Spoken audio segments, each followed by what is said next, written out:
ندخل بالشبوحه. طعم الكولا حلو بس عندي معاها مشكله خطيره، ده عاملينها نفس لون الليمون اللي ماما بتعمله في البيت. احنا كده بقى في الجزء الصحي من الحلقه. يا مساء المانجا على كل المانجوز، وحشتوني جدا جدا جدا. اللي متابع قناه احمد مانجو الفيديوهات طويله، الفتره اللي فاتت كنا وقفنا شويه، كنا بناخد بريك او اجازه، وعدتكم ان احنا هنرجع بفيديو يوم 24/9. عنوان الحلقه دي بسيط وسهل جدا، هو احنا اخبارنا ايه في البدايه؟ احنا داخلين على سنه هو ظهر منتجات كتير جدا الفتره اللي فاتت، فالمفروض بقى دلوقتي تكون الشركات كده اتودكت وبدات تحسن منتجات، او لا في الحلقه دي احنا جايبين 24 بديل للكولا والليمون. واحد محنك هيسالني يا منجوج اشمعنى الكولا والليمون؟ هقول لك استنى معايا شويه وقدامها طبعا. الحلقه بمنتهى البساطه هتكون متقسمه نصين، النص الاول هو نص بدايل الكولا، والنص الثاني بدايل الليمون. فانزل بحصات الخير وودي يا منجوج.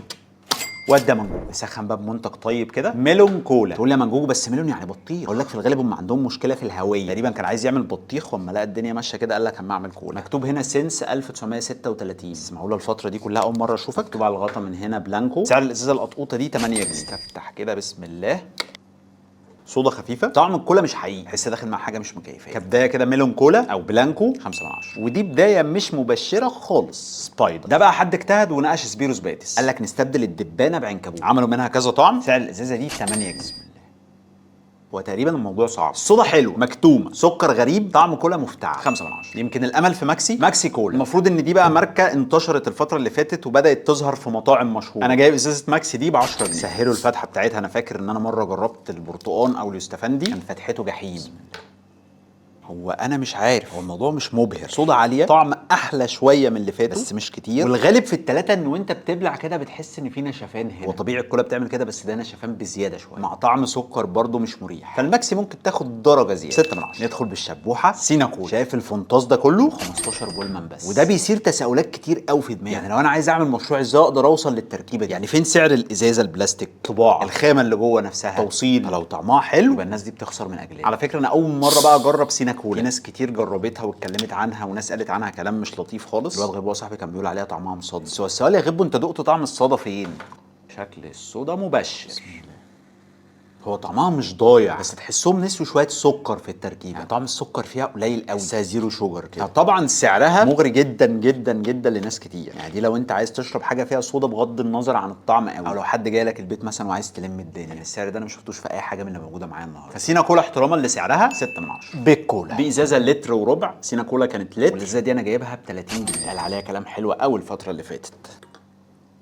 الصودا شكلها لطيف.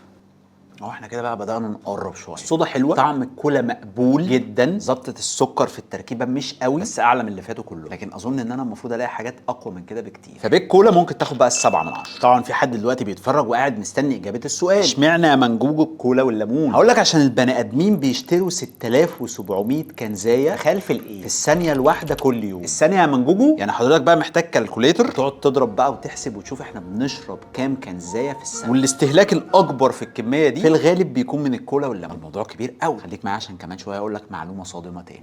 الازازه دي بدات تظهر الفتره القريبه جدا اللي فاتت، بدات تظهر باطعمه مختلفه، شفت منها حاجات ملونه زرقاء وبرتقاني، ولقيت منها الكولا وفي منها تقريبا كولا دايت. الشكل ده موجود في 3 4 شركات في السوق، وانا شاكك ان هم تبع بعض او لا ممكن اكون غلط. سعر زي تقريبا من 15 ل 20 جنيه، يختلف بقى على حسب المكان، بس هي فتحتها صعبه قوي. هتعورني يا كابتن. عشان نلجا للحلول البلدي. بيتك خرب بيتك، شيرت هيتقطع. هجيب فتاحه واجي بقى عشان ايه تفرقعش في ايدينا. 5 minutes later. طب اذا فرضنا بقى يا زي ان المفروض ان الغطا ده بيتفتح بالطريقه دي، محتاجين تشوفوا لكم حل. بسم الله. ما قدرتش احدد مره كمان. هو واضح ان الغالب في كله ان هم بيكتموا الصودا، تقريبا دي حاجه سهله يعني في الصناعه، لكن طعم الكولا هو اللي ما حدش عارف يظبطه ظبطه حلوه. طعمها مقبول قريب من بيك كولا لكن مش بوم. السبعه الطيبه الواحه اويزيس كولا من الحاجات اللي ظهرت اول ما بدانا ندور على بدايل، بس بعد كده اختفت خالص، ما عرفتش اوصل لها. سعر الازازه دي 15 بولمن، المفروض ان هي بينزل منها اطعمه تانيه. بسم الله. انا عارفها وجربتها اول ما نزلت وعجبتني، طعمها دلوقتي هو اول ما نزلت ما اختلفتش كتير. طعم صودا حلو، طعم كولا حلو برضو، سكر مظبوط، والبتاعه اللي بتعمل في الزور هنا موجوده بس مش عاليه قوي زي اللي فات. فويزز تاخد 8/10 ده اذا لقيتها. ويلز صودا، طبعا ويلز من المطاعم المصريه المعروفه، بتعمل برجر وبتعمل حاجات تانية. نزلوا مشروبين ده، وكان في واحد تاني دقناه قبل كده كان اللي هو كريم صودا، كان جامد جدا. وجربنا برضو الكولا قبل كده، بس هنجربها بقى ايه مقارنه باللي فاتوا. ما الفتح سهل اهو، الدنيا بسيطه اهي. سعر الازازه دي 22 جنيه، اول ما نزلت كانت ب 20. بسم الله. حاجه على الرايق. الصودا بتاعتها حلوه، وطعم الكولا من ساعه ما نزلت عندهم تريكايه كده ان هي تحسها رايحه للجيلي كولا. انا بحب الجيلي كولا فهي بتعجبني، فهي كطعم وكجوده على الرايق 8 من 10. زريل فيز كولا، ده الشكل بقى اللي انا بقول لكم عليه اتكرر كذا مره، يعني نفس الشكل ده موجود في ويلز وموجود في زي وادي فيز. سعر فيز 15 جنيه. وانا شفت بقى فود بلوجرز من الناس التقيله جدا اللي انا بثق في رايهم، اللي عندهم مصداقيه عاليه جدا، قالوا فيها شاعر، فانا بصراحه متحمس لها جدا واول مره اجربها، فيلا نشوف. بسم الله. هي طعمها مقبول بس مش بالحلاوه اللي كانوا بيقولوا عليها في الفيديوهات. الصراحه حاسس ان الموضوع كان زياده شويه. هو في لقطه بقى ان طعمها قريب جدا من زي، انا مش عارف هل الاثنين شركه واحده. وريني كده، هما الاثنين تعبئه نفس الشركه، يعني متصنعين في نفس المصنع بس لصالح شركات مختلفه. الله عليك من جوه لماح، فده السبب ان الاثنين طعمهم قريب جدا من بعض. حلوه بس مش مبهره. ويليز مثلا طعمها اعلى منها، فبالنسبه لي فيز 7 من 10. تعال اقول لك معلومه غريبه تاني. سنه 2002 اتعمل مشروب غازي اسمه مكه كولا، وكان ساعتها معمول مخصوص عشان يدعم اخواتنا. بس الغريب جدا ان المشروب ده كان معمول فين؟ فرنسا. سبحان مغير الاحوال. الكولا الخضراء جرين كولا. المشروب ده اول ما نزل او اول ما بدانا نتجه له يعني في الفتره اللي فاتت، ناس كتير طلعت قالت انه معانا وناس تانية كانت بتقول لا. المهم يعني ان بعد السيرش المفروض ان المشروب ده معانا. ده من المشروبات اللي بتكون زيرو شوجر او بدون اضافه سكر، بيحطوا عليه سكر ستيفيا. وسعر الكنزايه دي 20 جنيه. الكنزايه بقى لونها اسود ومن فوق اسود وحط لك من هنا بتاع خضراء. اظن بقى جرين ليها علاقه ان هي ايه، حاجه بلانت بيزد يعني، او اللي هي زراعه يعني، حاجه طبيعيه زراعيه، لانه رسم لك هنا اعشاب وورق وبتاع. المكونات اللي فيها مكونات طبيعيه يعني. بس ايه ده يا باشا؟ مش قالوا كولا؟ حاسس ان لونها ابيض. هي مانجو ده يا مانجو، الظلم ظلمات يا مانجو. هي لونها عادي بس هي كانت مش باينه من جوه، تحسها جوه كانت ايه، مبيضه كده. الصودا بتاعتها عاليه قوي. طعم بقى هي طعمها حلو بس حلو قوي، مسكره جدا، وده طبعا بسبب الاستيفيا، لان الاستيفيا او المحليات الصناعيه عامه بتدي ساعات درجه سكر او طعم سكر اعلى من السكر الطبيعي. طعم الكولا حلو بس عندي معاها مشكله خطيره، فيها افتر تيست مش طبيعي، فيها سنه مراره تحس بيها بعد ما بتبلع، وده برضو اظن بسبب الاستيفيا. حلوه بس ما اشتريهاش تاني، فهي برضو هتتمرجح في سكه ال7 من 10. جرين كولا برضو بدون سكر وبدون كافيين. احنا كده بقى في الجزء الصحي من الحلقه. نفس الشكل طبعا هو. احنا عايزين نشوف هل في فرق في الطعم ولا الاتنين زي بعض. بسم الله. نفس فكره السكر او اللذعه اللي موجوده هنا. الصودا هي انا مش عايز اكون محنك ان انا لازم اطلع فرق، بس انا مش حاسس بفرق قوي. يمكن طعم الكولا اخف سنه بسيطه قوي بس ما تتلمحش يعني الحاله الوحيده اللي انا ممكن اجيب الكنزه دي فيها ان انا اكون عايز اريح ضميري مثلا، انا عايز اجيب حاجه من غير كافيين واكون مصدقهم ومسلم لهم نفسي. بس عمو الديزاينر او عمو اللي بيطبع عنده غلطه يا جماعه. هي المفروض اسمها جرين كولا، في الف ناقصه هنا مكتوبه جرين كور من ورا كولا. المنجوجو ما بيعديش الحاجات دي. 7 من 10. كينج بقى اللي مدوخ مصر بقى له فتره، في كولا. طبعا منتجات في 7 اول ما بدانا كان في حاجات كتير بدات تظهر والناس حبتها جدا شويه وقاموا منزلين المنتج ده. في كولا قال لك معمول بمكونات طبيعيه وبرده من غير كافيين. انا نسيت اقول لكم سعر جرين كولا اللي هي بدون كافيين دي كان سعرها 25 جنيه، اغلى من العاديه ب 5 جنيه. في 7 بقى سعرها 15 جنيه. طبعا عليها البلاستيكه اللي المصريين بيعشقوها، تحافظ بقى ان ما يبقاش فيها تراب او حاجات مش نظيفه. دي ممكن اشرب على طول مش محتاج كوبايه. بسم الله. محققين المعادله الصعبه. مبدئيا مفيش اللذعه اللي بتبقى موجوده هنا، حاجه خفيفه جدا جدا لا تذكر. السكر مظبوط قوي، الصودا خطيره، وطعم الكولا حلو قوي. احنا طبعا جربناها قبل كده بس لما جت بقى في وسط الحاجات اللي احنا جربناها النهارده بان الفرق بزياده. في كولا 9 من 10. مكملين بقى في الحاجات الصحيه. هيلسي كولا ده منتج لسه نازل مثلا ما كملش شهر او شهرين، زيرو شوجر وزيرو كالوريز، يعني ما فيهوش سعرات حراريه تمام. سعر الكنزه دي 20 جنيه. انا جايبها من محل من محلاتهم بس لقيتها بتتباع في كشاك عادي يعني موجوده في الشارع. بس الصودا خفيفه يعني، الصودا اختفت كده، مش عارف بقى هل هيبقى الطعم عامل ازاي. بسم الله. الصودا بتاعتها فعلا خفيفه، الطعم بتاعها قريب من جرين كولا بس ما فيهاش الطعم الصعب ده قوي، موجود بس مش زي جرين كولا. ما حسيتهاش ابهرتني يعني، مش متاكد الصودا بتاعتها كده في العادي ولا ممكن تكون اتهزت مني وانا جاي، بس تجربه كده على بعضها ما اقدرش اديها اكتر من 7 من 10. نختم بقى باخر حاجه في الكولا، السي او السي. ده منتج عاملين الالوان بتاعته شبه بيبسي جدا، كان زي دي انتاج سعودي مش مصري، وسعرها 20 جنيه. بسم الله.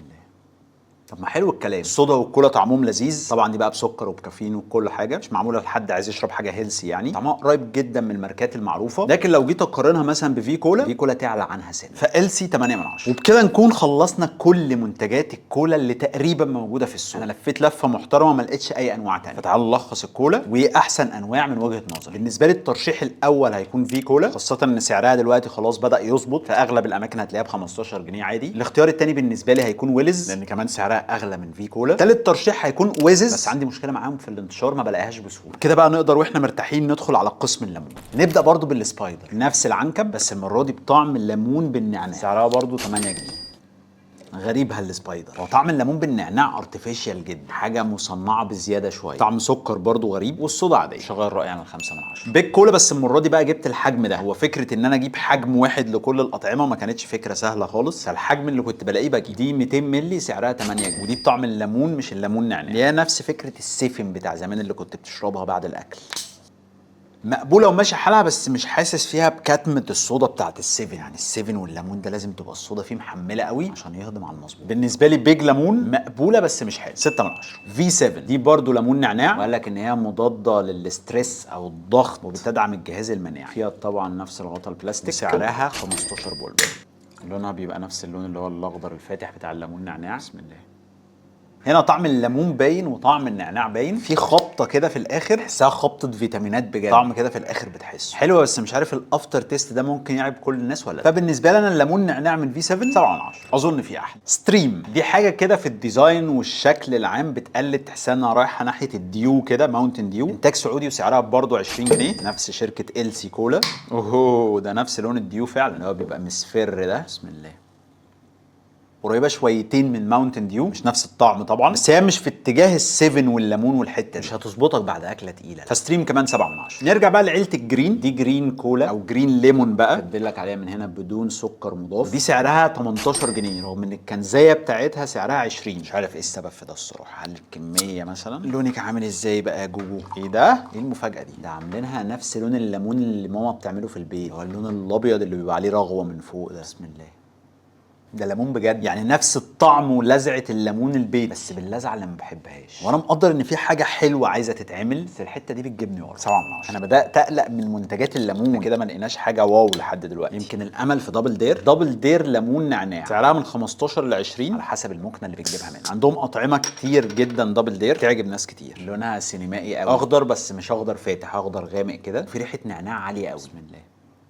اللي مسيطر على الطعم جدا النعناع، طعم الليمون اقل بكتير بس الطعم حلو قوي. فلو بتحب النعناع دبل دير هتكيفك. 8 من 10. هيلسي كولا. هو الغريب ان هم كاتبين على الليمون كمان كولا، يعني كاتبين هيلسي كولا وكاتبين من هنا زيرو شوجر ليمون. هنكتب هيلسي ليمون. برضو كاتبين عليه ان هو زيرو كالوريز، خالي من السعرات الحراريه. سعر الكنزه دي برضو 20 جنيه. لونها بقى شفاف نفس لون ال7 بالظبط، بس هنا برضو لاحظنا نفس فكره الصودا. بصوا الصودا مش قويه خالص. بسم الله.